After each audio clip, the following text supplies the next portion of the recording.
Who No foolish heroics, if you please. is Darkman?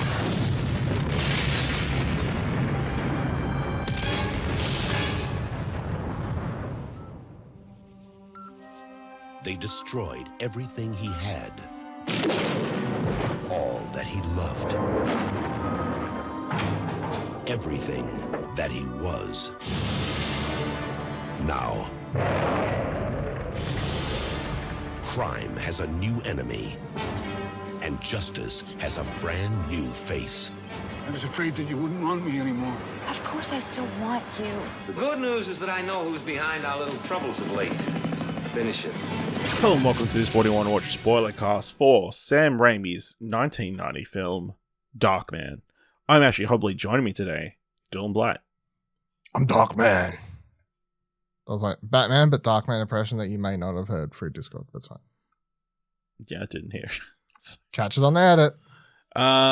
Yeah, so today, obviously, we're in the lead up to Doctor Strange and the Multiverse of Madness. We figured we should do a Sam Raimi superhero movie.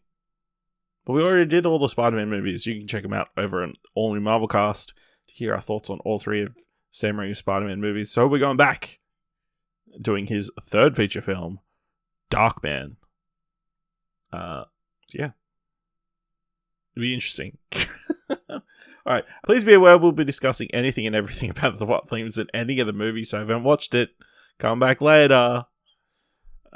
With that said, let's jump to the discussion of Darkman, directed by Sam Raimi, screenplay by Sam Raimi, Chuck Pfarrer, Ivan Raimi, Daniel Goldin, Joshua Goldin, story by Sam Raimi, starring Liam Neeson, Francis McDormand, Colin Friels, and Larry Drake. When thugs employed by a crime boss lead a vicious assault on Dr. Peyton Wilder, leaving him literally and psychologically scarred, an emergency procedure allows him to survive.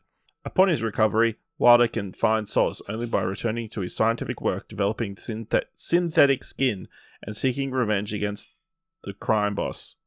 He assumes a phantom Avenger persona called Darkman, who, with malleable facial qualities, is able to infiltrate and sow terror in the criminal community. Dylan, what do you think of Darkman? I've never seen this before, so I should cut. I was like, you've probably seen this, No, yeah. So I assumed you didn't ask because you would have assumed I'd seen it, but I thought I should actually check that out because this is a movie that's been in my sort of wanted to watch for ages. Never got around to watching it. So I was happy to Thank have God for content. Yeah, thank God for content. That's my life. I feel it. So, but yeah, I really enjoyed this. I feel like I'd always heard or read people talk about this as, the movie that probably got him the Spider-Man job because it's the narrative was that he wanted to get Batman or something like that and couldn't get it. Yeah. Couldn't get the right. So he's like, fuck it.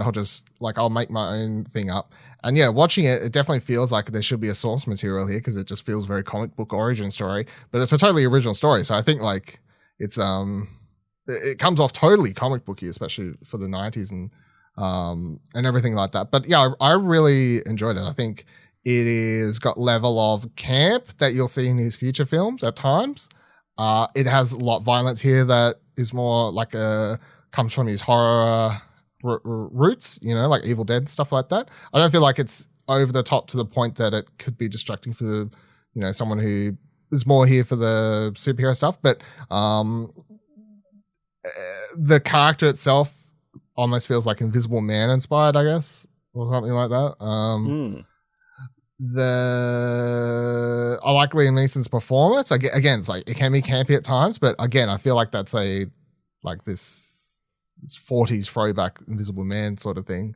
That sort of route more so than a superhero thing, because in the 90s, as much as maybe he's trying to make a comic book feeling movie, there's not all these superhero movies that people like Liam Neeson would be watching to be like, oh, I'll do this. This is even prior to Batman. This is post. Well, they started development. Oh no, I was about to say it comes out a year after, but they would have been in production before. Yeah, exactly. So it's not like they're oh, this is what superhero sort of feeling film comes off as. I really like the bad guy. I feel like it's a very interesting performance that Like the fact he collects fingers is fucked up, but I really like the way he just sort of talks and has this sort of mob. I don't know, it's weird. It's like, 50s mob boss, but not in the 50s sort of talking performance or something like that. I quite enjoyed.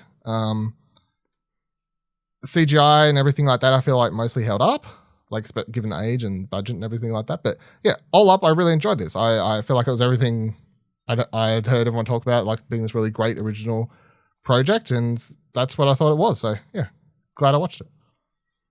Yeah, I enjoyed it as well. I think, some elements haven't particularly held up well, like some of the special effects and like green screen stuff.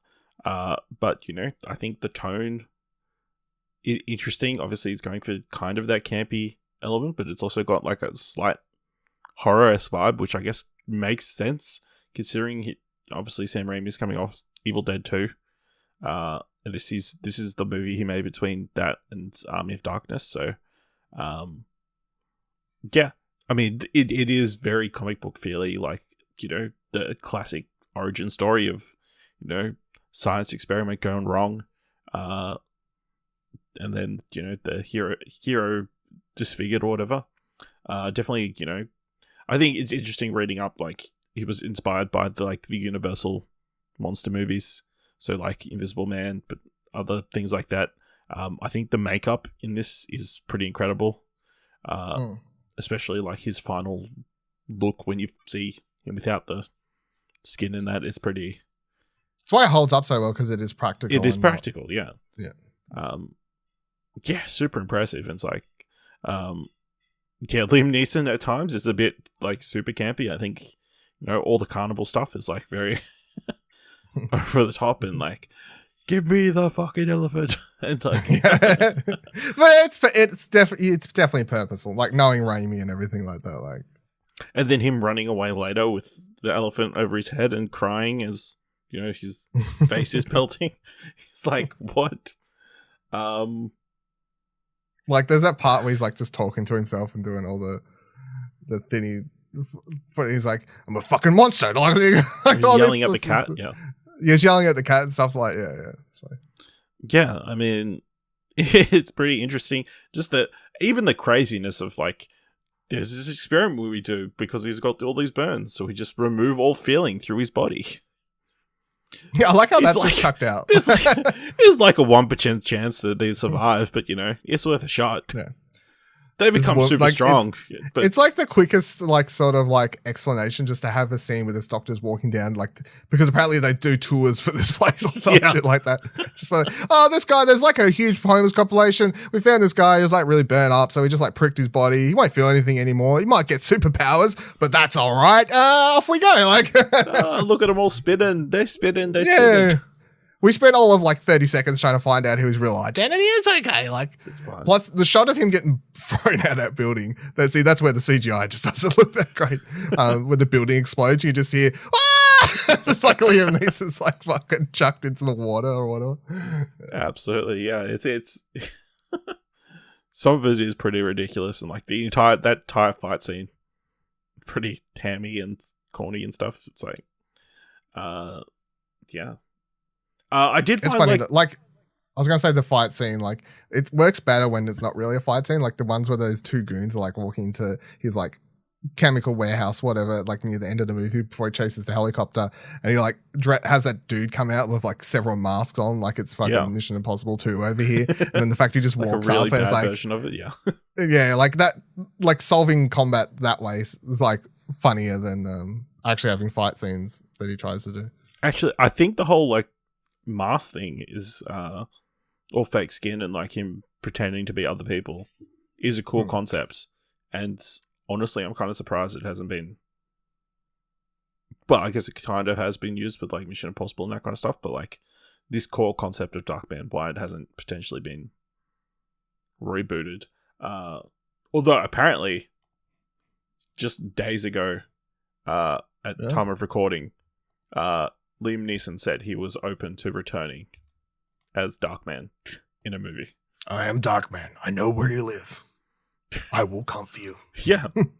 I mean, it's crazy to see Liam Neeson in an action movie this young. That's Yeah, I thought, and such like a random thing for him. Yeah. Also random. Never came back for the sequels, so Yeah, he didn't. He was replaced by Arnold Vosloo, I want to say. Straight to DVD sequels without Sam Raimi. That's a total reason why I will not be watching them. No, they're in the low 20s according to Rotten Tomatoes. So, I'm good. Frances McDormand in this kind of a movie, that's weird. Something that's like not super serious. She's done a bunch of stuff that isn't like super serious though, like especially when she was younger. Yeah, but not like campy B movie kind of stuff. I would have thought. Maybe. I don't know. I haven't looked. But yeah, she's solid. I mean, she plays the girl, the love interest. So I think it's maybe the easiest job she's ever had. Yeah. Some of the sequences in which he's taking over the bodies and like the whole thing where he's pretending to be the other bad guy, and they get caught obviously in the revolving door. That is funny. Like them speaking, shoot him, shoot me, shoot us, all this sort of stuff, and then the fact that it's actually him that punches him out. Then it's funny. Or I mean, the other guy where he switches his place so he can steal the money. That whole sequence is very funny. Like how he just like bursts in, and all he has to do to prove it to him is he just plants those 2 plane tickets, and he's like, "Oh, I see, going on a trip." He's like, "I just woke up, boss." Did you even need to write the names of the plane tickets? Why would you write the names? Yeah, it still doesn't explain where Ted Raimi's character went, though. No, they never figured out, and then they chuck him out the window. That's that I think I've never seen actually a death. So I've seen people get chucked out the windows and a bunch of other stuff they're doing this. But I actually thought that scene where he holds that dude's head up above the thing into the cars and it like gets run over. Yeah. I was like, that's a pretty cool idea to kill someone. Yeah, I don't know if it sounded like his head got smushed, but I don't know if your head actually would get smushed. Or whether you just get knocked down the manhole. I guess it depends on how strong. I know if you get smushed, but your neck would definitely get broken or something. Yeah, you would die. I'm not. You're dead one way or another. Yeah. But then I do enjoy the lady just seeing like exact replica of the dude who's just fallen on the taxi and freaking the fuck out. Yeah. Yeah. I think it's quite enjoyable. Like, obviously, some elements, like we said, have not aged well. And I don't know what was the vision of the big bad dude, like some real estate deal. It's like, okay, he wants to build some big metropolis city area, so like to get all the and to like he has to get people out of there, including that other gang at the start of the movie, I guess, or something like that. I don't know. It doesn't matter. It's a reason to do things for a movie. Yeah, but yeah, really enjoyable, cool, interesting, like Phantom of the Opera kind of take with superhero. Yeah. Anything else you want to discuss about Darkman? I kind of enjoyed it so much that I'm kind of disappointed that Raimi only actually did one, and there's 2 shitty sequels apparently out there that I just don't care to watch. Because if I discovered this now and you were like, yeah, and Raimi did the trilogy of these, I'd be like, fuck yeah, like I'm watching 2, I'm watching 3. I'm sure that's the reason that you haven't watched it yet, is because. Well, yeah, I'd always heard this one's good, but just never got to it. Good concept. Somebody hopefully picks it up and runs with it. It's a cool idea. Like, there's just a lot of cool ideas in here. In general, just like visually, it's interesting. Like even the bandages with the fedora, that's a cool visual. I like how he spends so long like mimicking that voice too. Like he gets that just one recording, just doing the whole "give me the money," like all that, just like doing the line over and over, like sort of thing. And then it has that moment where that dude's like sort of catching on to him. He just like lights that cigar and like plays it perfectly, where he like cuts it right down to the last bit and is like, "You don't have the money by the time I finish writing this cigar." Like it's just the fact that he's in this room going insane, talking to a cat, just mimicking this dude's lines over and over to where he's fucking fake skin. And I will say the climax of the film is kind of underwhelming, of them fighting on the sky construction thing, and he's firing bolt gun, I guess. Yeah. while that was what- throwing round hooks. Yeah, It's that was like- whatever. But So- luckily, it didn't go too long. So Yeah, so. But yeah, this is a concept you could potentially run with or redo, I think. Yeah, really good. Let us know what you thought of Darkman. Go into explosion.com/Twitter or jump into our Discord at explosion.com/Discord. If you want to help us out here, what do you want to watch? Leave us a review on Apple Podcasts or a Podchaser, or tell people about the show, or leave us 5 stars anyway. You can leave 5 stars. And if you like this episode, thought it was worth it all, head on over to our Ko-fi page at explosion.com/support. Thank you very much for listening. Hey, we will be doing a spoiler discussion for Sam Raimi's new film, Doctor Strange's Multiverse of Madness, which you can find out over at All New Marvelcast, our MCU Marvel podcast. It's pretty good. Alright, thanks for listening. Until next time, keep watching stuff, I guess. Think you're killing? And he pops up someplace else. In the darkest hour, Julie, who's the real monster here? there's a light that shines on every human being. But one. From director Sam Raimi. Darkman.